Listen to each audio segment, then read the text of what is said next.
Greetings, everyone. I think what I'll do is I'll get started as we wait for a few others to join.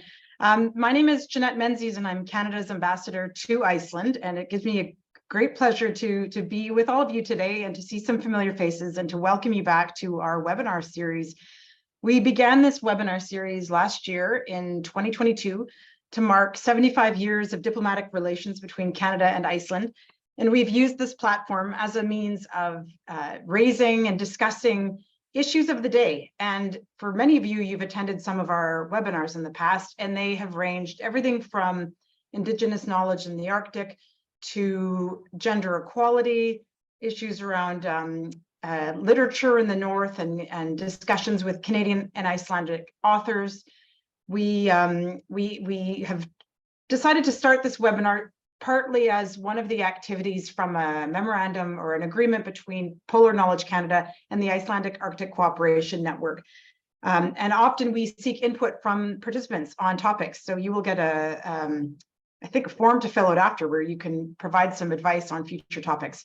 So this one we've all been really looking forward to because it's quite different from the other ones that we've touched upon, and it's about something that all workplaces are managing, and it's really in response to growing, whether it's immigrant numbers, growing cultural diversity in the workplace. We have brought onto the webinar today a number of experts in this field to talk about experiences in both Iceland and Canada, and to share whether it's best practices, challenges, opportunities, and to get a discussion going. So as you're listening, please keep in mind some questions that you may have, because there will be an opportunity at the end to ask some of your questions or to share some of your views. Before we get started, I just wanted to ask if people can go into the chat and just say where you're dialing in from. It's often a neat way to start the webinar, just to see who we have on the line. And I know we have Newfoundland and Labrador on the phone, which is great. And I'm here in Reykjavik, so I'm not going to fill in the box, but if others want to, no pressure, you don't have to. We have London, UK, Ottawa, Alaska, Calgary.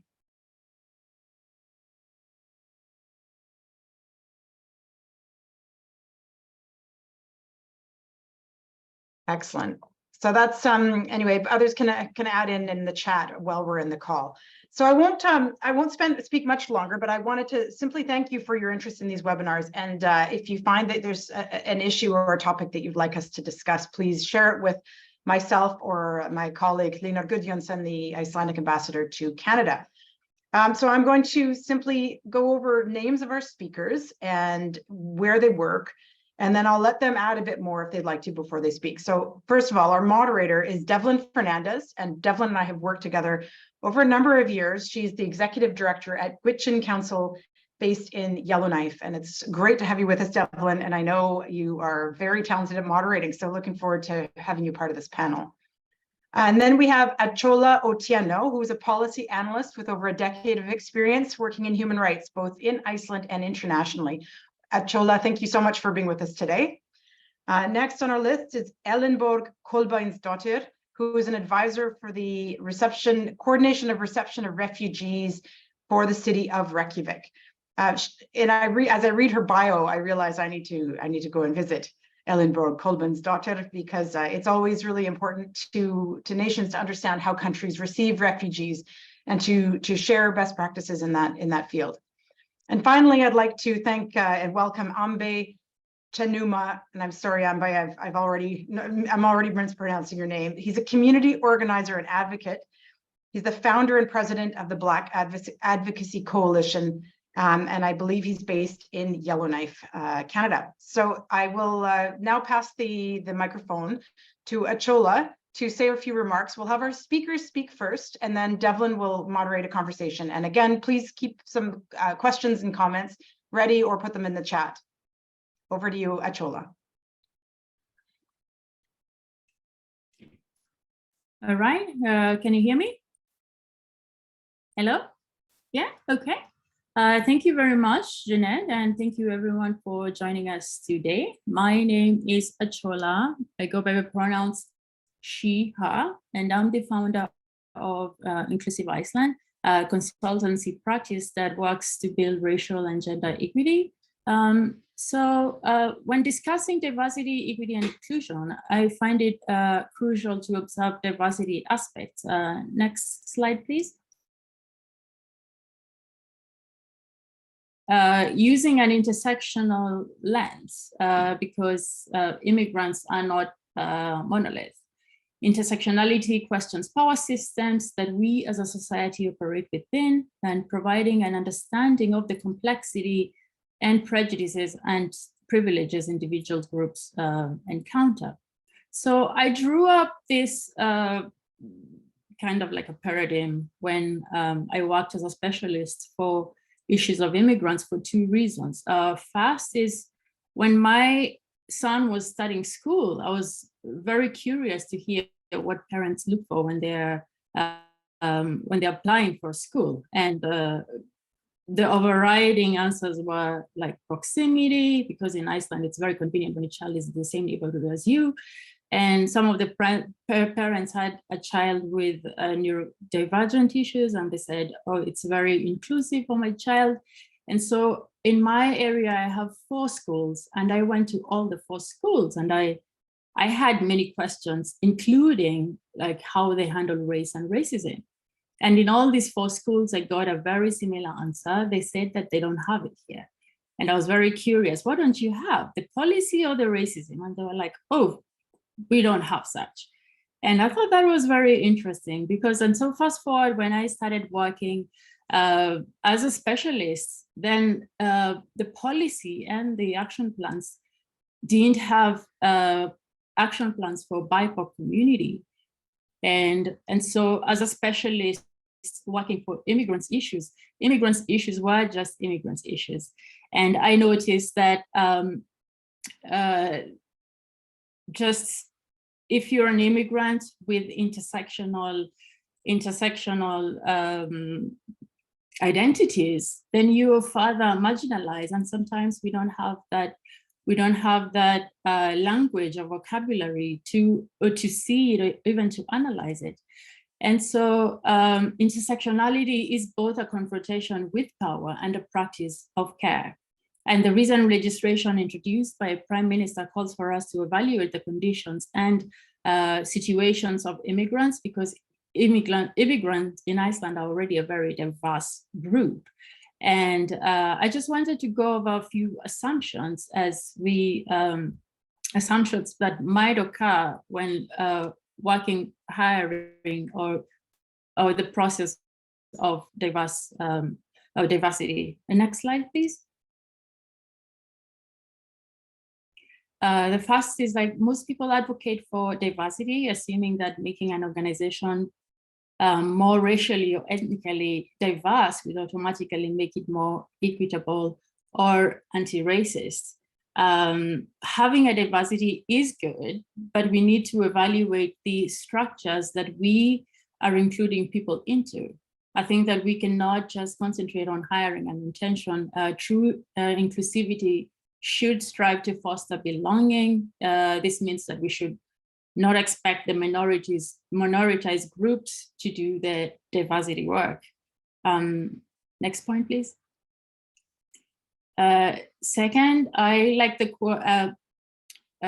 belief that immigrants who are admitted, hired, or included will assimilate or integrate.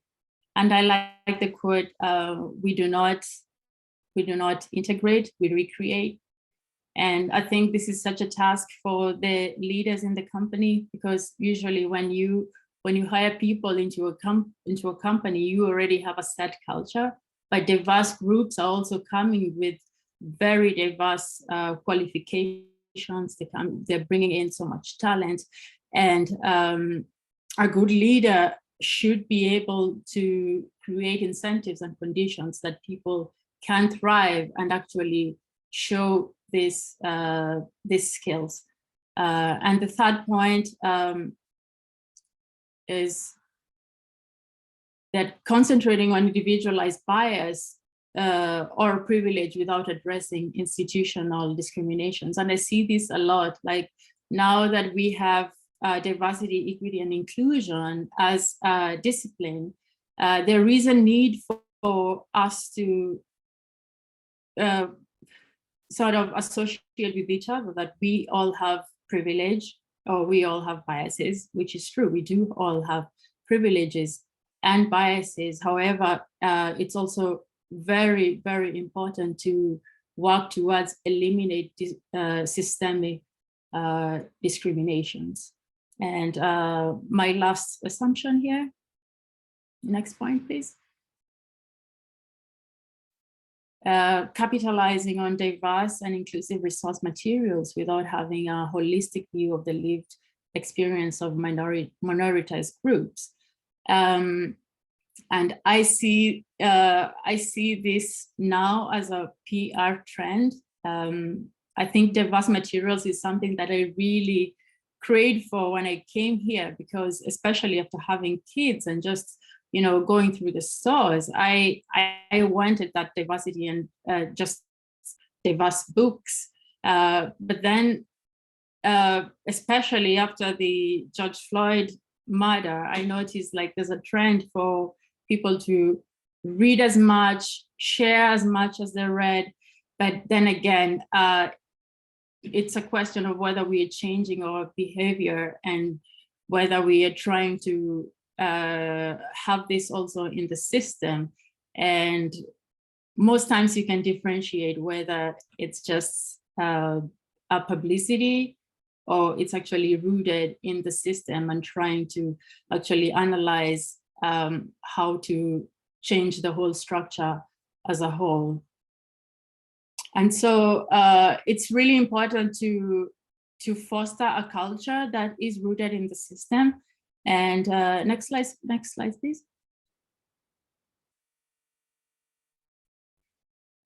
We should also, I wanted to share how we can have equitable practices.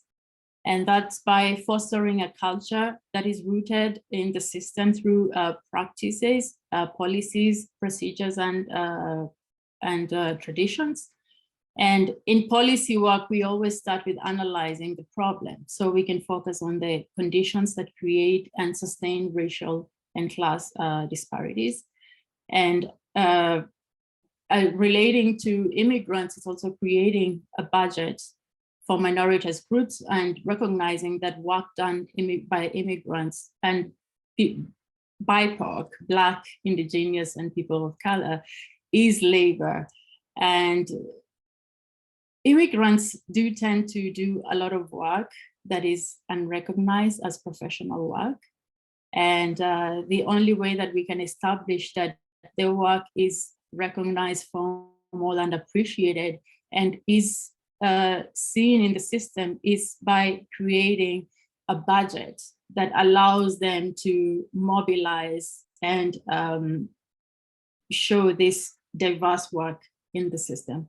I realized that I went through really fast, and I'm hoping to speak more and maybe elaborate if there are any questions going forward. Thank you.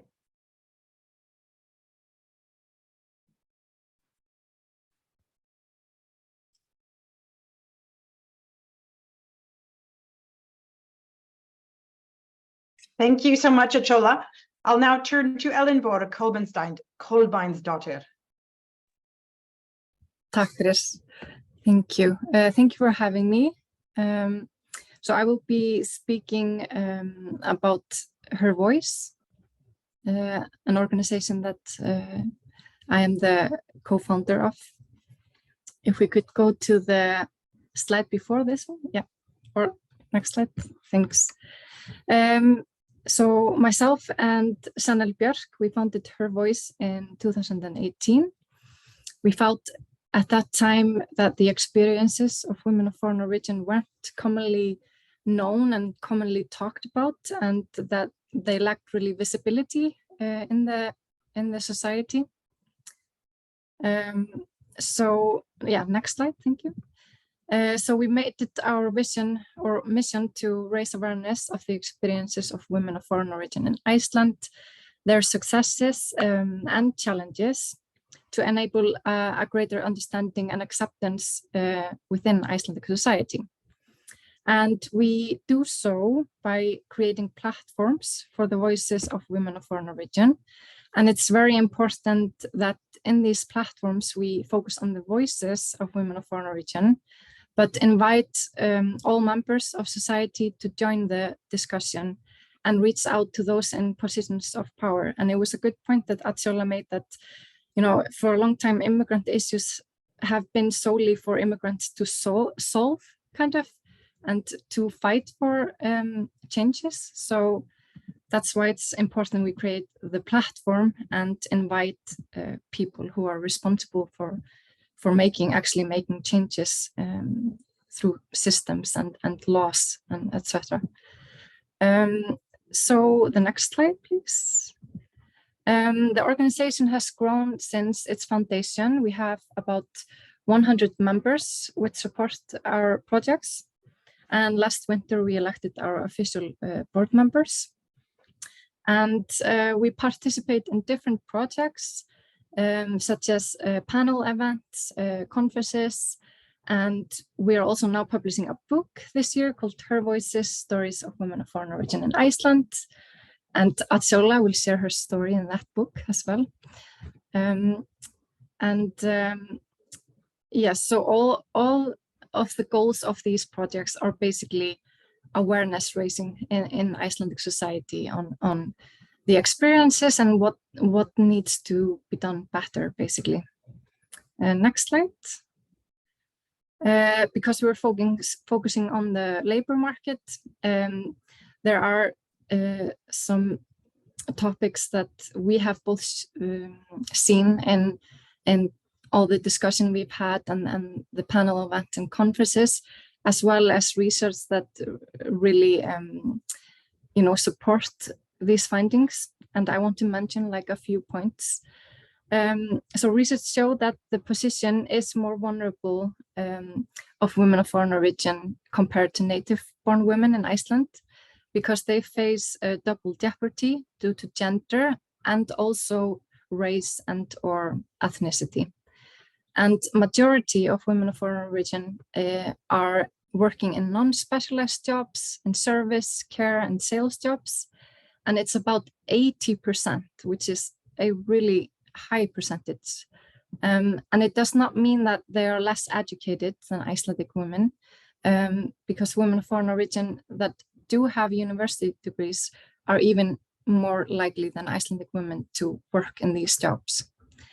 They also work longer hours, experience more severe clinical stress and anxiety. And there's also the accessibility of language classes for women, which further hinders them to participate both in work and social life. And I also want to mention the recognition of appropriate foreign education, because a lot of women coming from other countries are very well educated, and unfortunately, often their education is not evaluated, and they work in jobs that are not compatible to their qualification and capabilities. And there was also a new study by Vörður that was recently published that supports that immigrants and those of racial minorities are at higher risk of violation, such as incorrect wages and unpaid overtime. And they are also receiving lower wages compared to native-born Icelanders that have the same educational background. So it's like, yeah, I would say quite high numbers where you can really see the inequality at the job market here. To the next slide. I also want to mention, as well as Atsjola came in on, how the social attitudes and lack of inclusion are affecting women in the labor market. But like, how are these obstacles? Why are they in our society? I would say, like, we've been a very homogeneous country for a long time. And in the last 10 years, there's been fast-growing population of people of foreign origin in Iceland. And now we have like 25% of the population with foreign heritage. It includes immigrants, second generation, and Icelanders of mixed heritage. But the social attitudes haven't really caught up with the changes that are happening, I would say. Yeah, like I said, this affects the opportunities that are offered to foreign-born women in Iceland. And yeah, and I also want, because Atiola is mentioning her son, as you know, we have the younger generation that are not being able to mirror themselves in position of authority and power in society. And I think that has also a really big effect. And to the last slide, I'm trying to put many points in 5 minutes. It's really hard. But last, I want to mention that the research shows that diverse teams perform better in the long run, particularly due to the unique information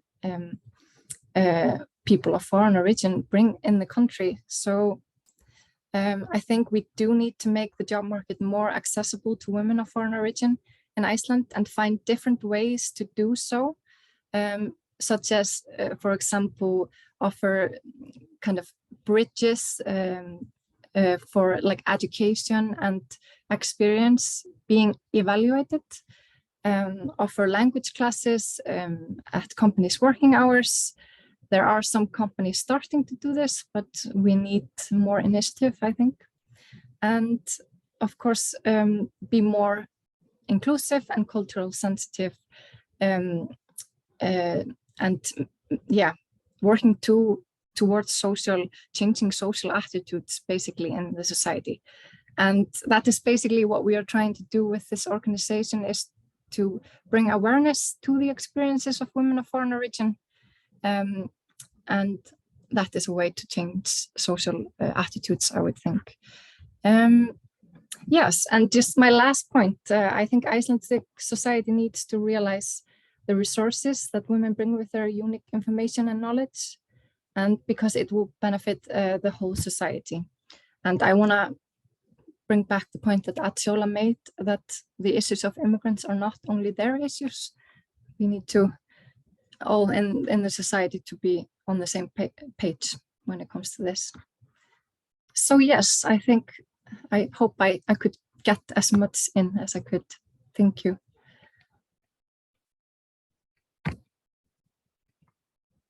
Thank you, Ellenborg. Some very important points that you've raised. I'm already looking forward to our Q&A. Ambe, over to you, and then Devlin, I'll have you jump in at the end of his remarks. Thank you, Janet. Thanks, everyone. So my name is Ambe Chinemu, and I'm here in Yellowknife, Northwest Territories, Canada. Unfortunately, I do not have a presentation for you, but I am really glad to be here today to speak to this topic.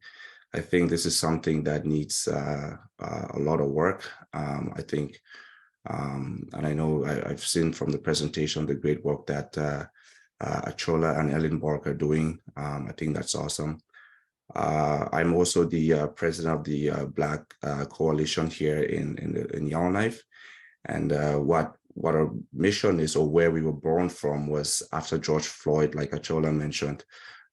We thought that instead of just going out and reacting to every time something happens, we have to go out there and react, instead of building something that can be sustainable and be proactive to the issues that we're facing in terms of anti-racism and diversity and inclusion. So after the protest, we founded what is now known as the Black Advocacy Coalition.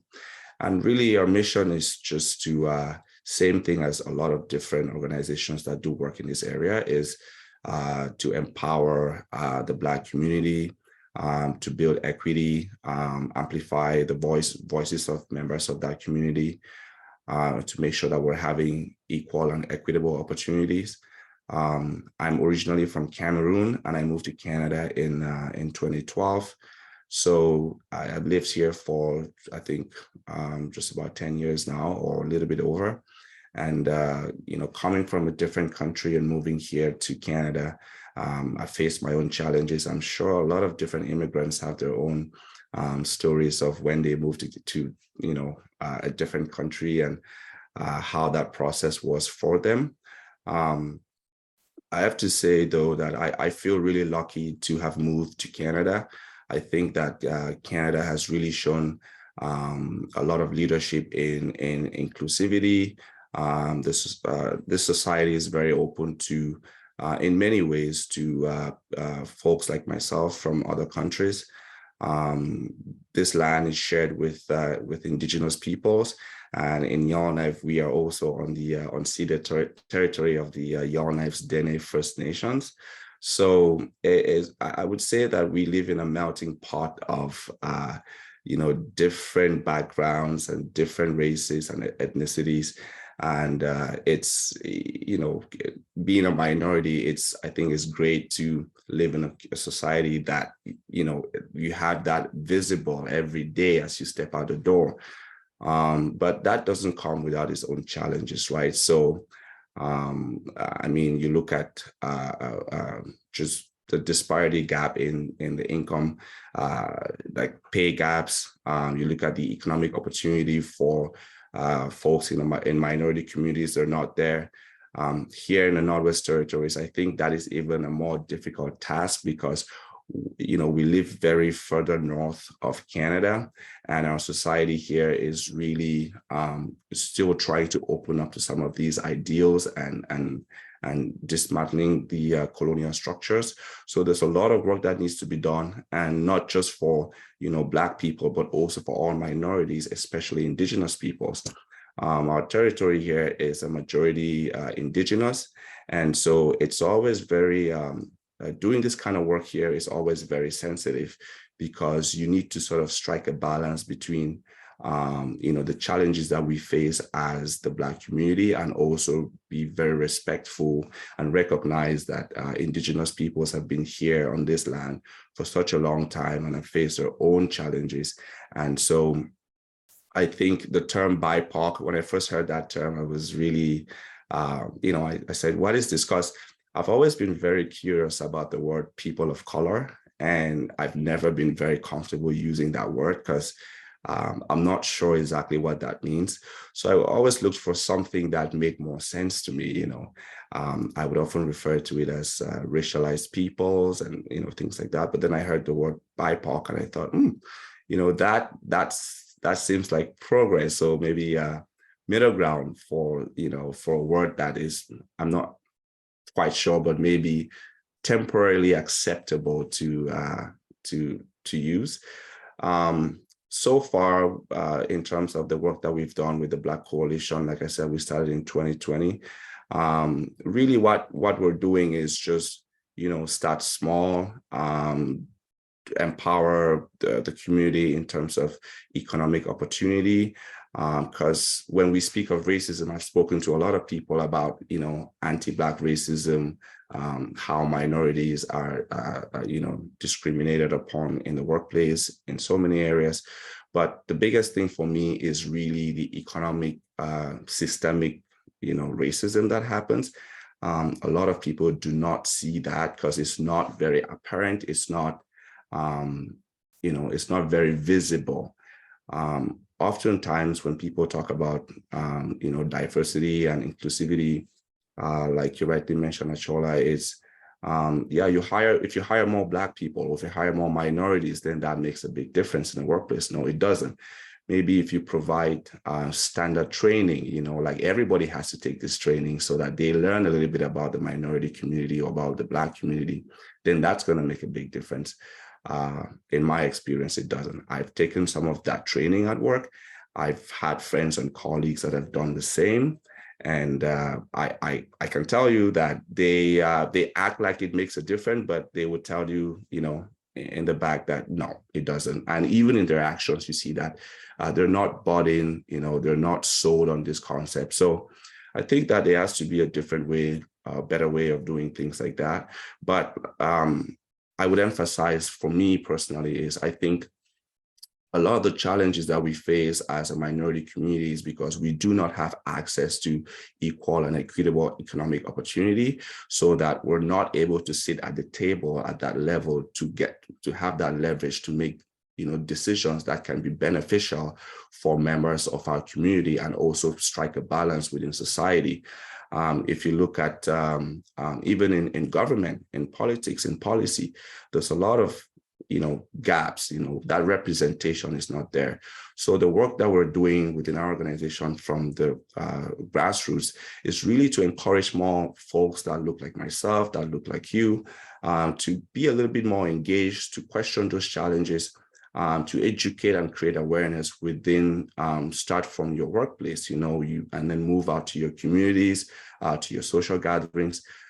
Invite more people that live outside the parameters of our community to come inside and learn and see what we as the racialized community are about, and also start to debunk some of those nuances, those stereotypes that people feel and think without actually knowing what the lived experience of someone that looks like me really is. So it's really a lot of work, and I know change is hard. It's not something that will change today, but I think that the little steps that we've taken as a society incrementally, with creating these diversity programs is really a positive sign to show that, as a society, we're open to change, we're open to doing things differently, we're open to allowing more opportunity, to bet on like minority talent. And so, with webinars like this and many presentations from we've done in the past and that will happen in the future, I'm sure with a little bit of contribution from everyone, in a very small way, we can all make a big difference in the way that in the direction that our society is going. And I think in the end, if we try to strike for win-win for everyone, it's going to be a better society for all of us to live in. So thank you, Janet, for inviting me to sit in and also share some of my thoughts about this topic. I'm looking forward to listening to everyone else and what your opinions are about as we carry on with the webinar. So thanks so much.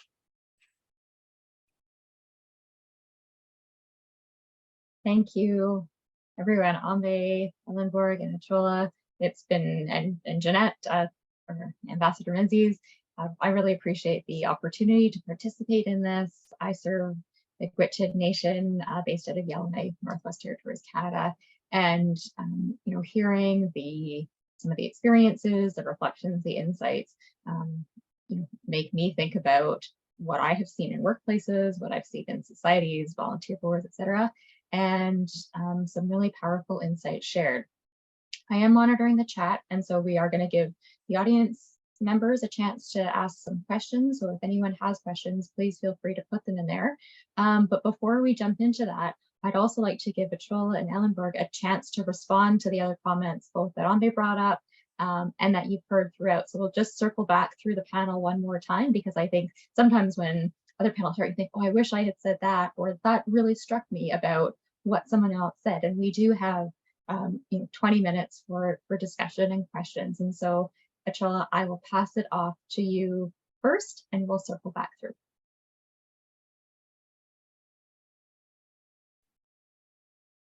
Okay. Thank you very much, Devlin. I think both Ambe and Ellenborg contributed to really great points. I just wanted to piggyback on what Ambe said about BIPOC people contributing and having to contribute again. And I recently learned about, I think it's a term that was coined, like trauma mining, which describes the process of creating an environment that demands the BIPOC community to share their experiences. However, there's never a follow-up of actions. And I think this is where we need to work towards to channel a systemic change. I think I said that, and I'm going to keep saying that. Yeah, but yeah, just to because also when this story starts coming up, like when we start to like sell shows and sell books, the people who have this capital are still the people who have the privilege to do it. So it's not going in a way that is equitable. It's just it's more for a capitalization of that pain and the trauma and reliving that trauma again. Yeah. And Ellenborg mentioned about the statistics, and we just had a new statistics that came up just, I think, 2 weeks ago, which showed a very dark image of the situation of immigrants in the workplaces. And I think this is the first time that I've seen that they actually evaluated burnout and also just stress level of immigrants in the workplaces. So I'm hoping that this is something that we are gonna kind of follow up on and actually have it in our systems.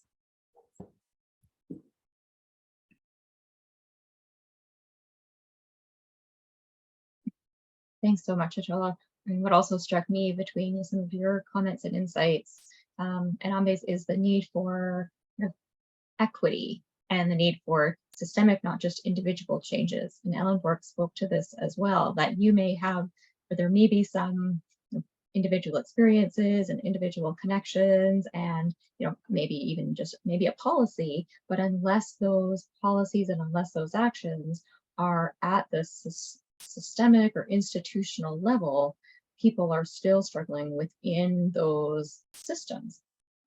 They also spoke about how those institutional systems align with the colonial systems in Canada, and where those where people actually have real opportunities, and whether those opportunities are for powerful voices, and Ellenborg's organization is helping bring those up, a seat at the table in decision making, or creating those policies becomes really powerful and needed.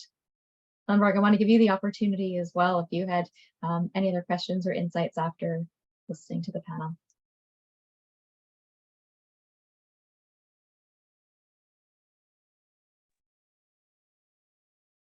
Did you see my name? Or yeah. Yeah, I mean, I just have to agree with Achola as well, as there are so many policies and beautifully worded equality. Also within companies, they say they are following like an equality guide and stuff like that. Like, I think most people now and companies are seeing that everywhere, but then the question is it being followed up? And I have to say, I'm not, it's a pretty paper most of the time. And I mean, there's just so many steps that needs to be taken. For example, like small things like have been mentioned at the conference, even just having a foreign name on your application will put you more backwards in the line. And that's one of the problems. There are so many like systematic problems that keep putting like barriers, so that people with really interesting inputs into society and with great education and everything, they're just not getting at the table because of these small barriers. So I think there needs also to be a more discussion about that, about how the application systems in Iceland are as well. And I would say most of the jobs here, you're required to speak Icelandic. That is also another barrier that is really hard to get ahead. But yeah, I have to agree for the big point of we need to do more than do endless policies and then not following up, I would say.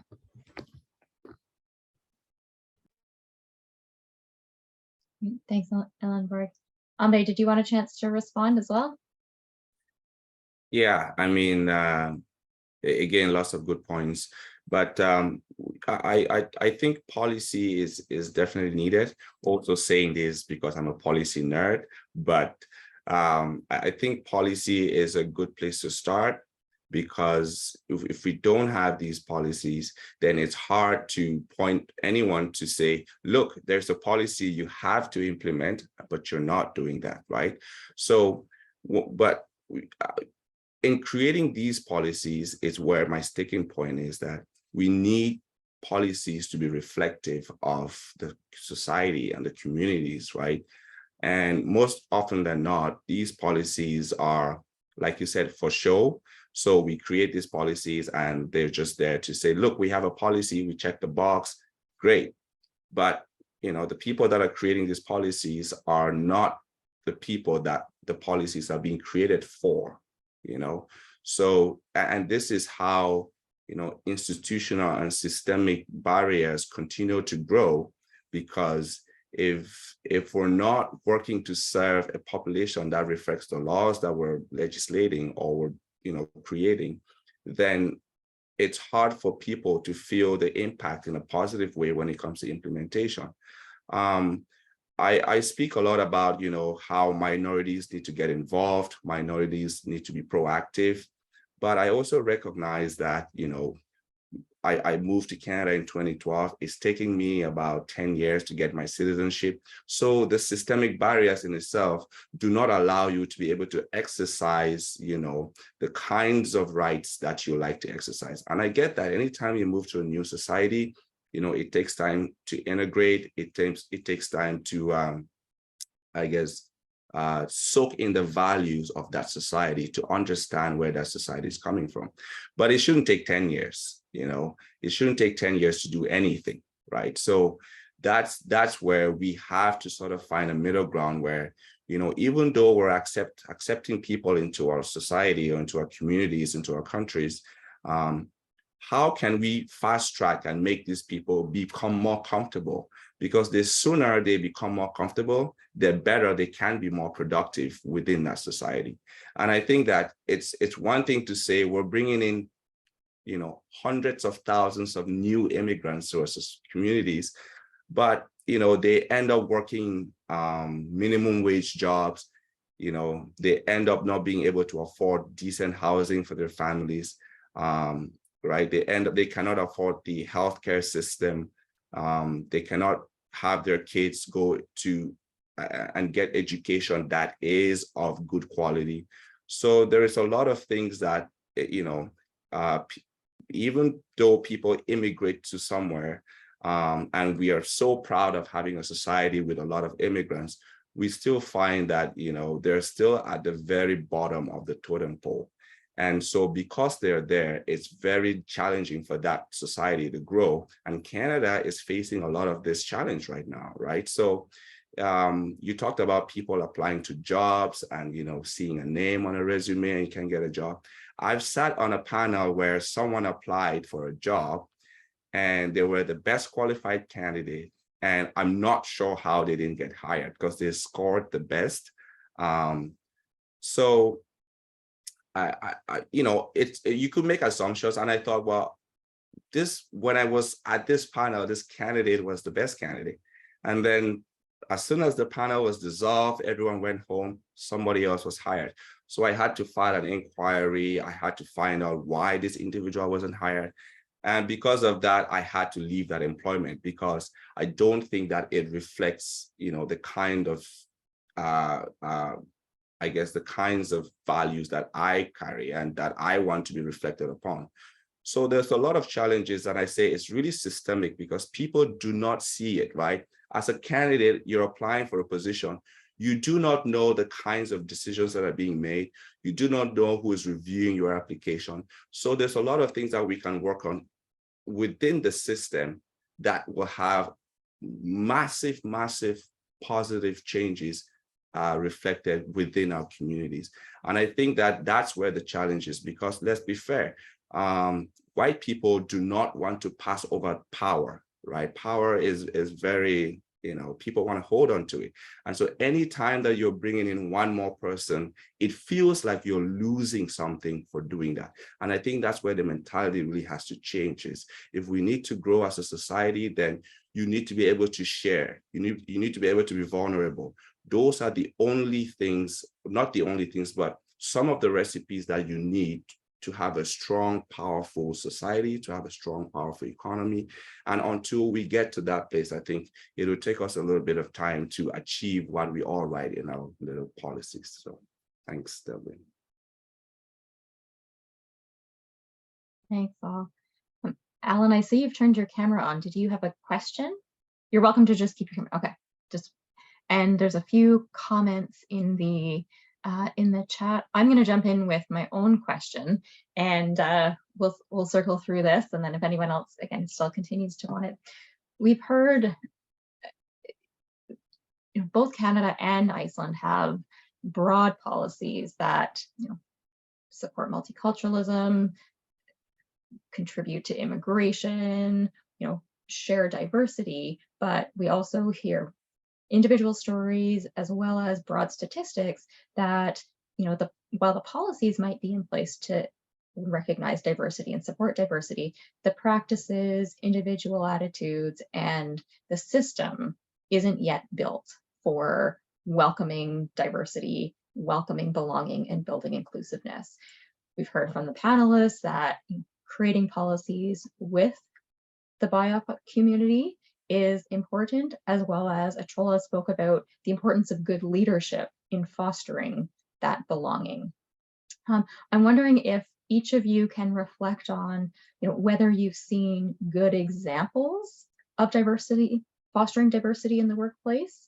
And again, I realize that this is asking sort of an individual perspective, or whether you've seen whether there are good practices. I think that many people on the call are looking for some ways that they within their systems can advance diversity and inclusiveness. And so whether it's sharing an insight of where you've seen a positive change or a recommendation for how people can take this forward, it would be really great to hear. And I will, does anyone want to go first? I can go fast. Yeah, I think, you, I want to say there's been one company I've been eyeing because I moved here in 2010, and I've been going to this place as a client since I moved. And each time I go back, I'm always so happy by the change of the employees. And I know some of the employees, I know this is not statistical, but it's just like an observation. I've noticed like a change in like not just the faculty, but also the teaching. And I know like one particular person who moved here from a South American country, and I see him like on a really good role. And I love the way, because Ellenberg mentioned that language is quite a big thing in just getting a job, especially in an official position. And yeah, I've noticed that he speaks in a very code language, but he's also very good. So I get so excited when I go there. I still haven't done my background research, but to me, it seems like a country, a company that has transformed, not just like diversity in appearance, but also with their programs and what they offer. I'm not naming the company because I need to do a background check, but I think it shows like a very equitable approach, because they are moved from, but maybe I've also just become more Icelandic, I don't know, but I feel like they have really transformed in their programs and their approach. Yeah. Thank you, Achola. And that also speaks to the authenticity of not just having it being a public relations diversity program, but it actually feels genuine, and you're noticing transformation over your experiences there. Thank you.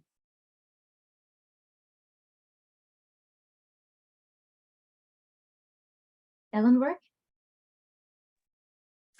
Yeah, I would say that it really depends on companies, and I feel like just from my personal experience, I now work in a international team where we, we are working in this sector that relates to immigrants in Iceland. So you noticed a really international colleagues. But for example, I was working in another place that was like university. There, I did not notice that as much. And I feel like in maybe more, how do you say, like maybe governmental institutions, there are more, I would say, strict qualification maybe when applying. So, I mean, you would usually get, like, of course, Icelandic as a priority, and then an education that it has to be from certain countries, because not every education is evaluated. So I think it really depends. But then we are seeing also international companies that are working in Iceland. And that is really amazing to see, because their people are so diverse with different religious background, different languages, etc. So there you see very much diversity. So I think, yeah, it really depends on the company, on the institutions. But if there's something that I've noticed some companies starting to do is to offer language classes on company times and paying for it. I would say that is one step, but of course, I think we can do much better when it comes to inclusion and diversity, I think. Thanks, Elenborg. Ambe, over to you. Any highlighted either practices or examples where you've seen diversity in the workplace in a good way? Yeah, so my experience has almost only been with Indigenous governments, Aboriginal governments of Canada. I currently work for an Indigenous government. I've only almost worked for Indigenous governments, so that's where my experience has been. And I think I've had a great experience for the most part.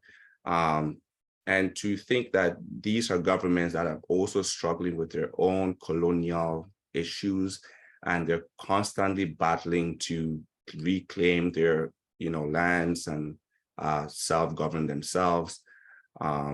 I really admire where these governments have come from and where they're going to. And I think that they show a great leadership of how governments can really function successfully within the structures of the society that we live in right now.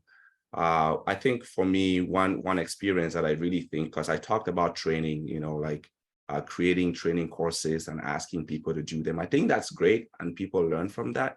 But a little thing that I've seen within my own workplaces that, anytime a new person gets hired, they have an audience to meet with the biggest authority of that organization to discuss their prospects, why they like the company, what changes can be made. And you have these constant check-ins, right?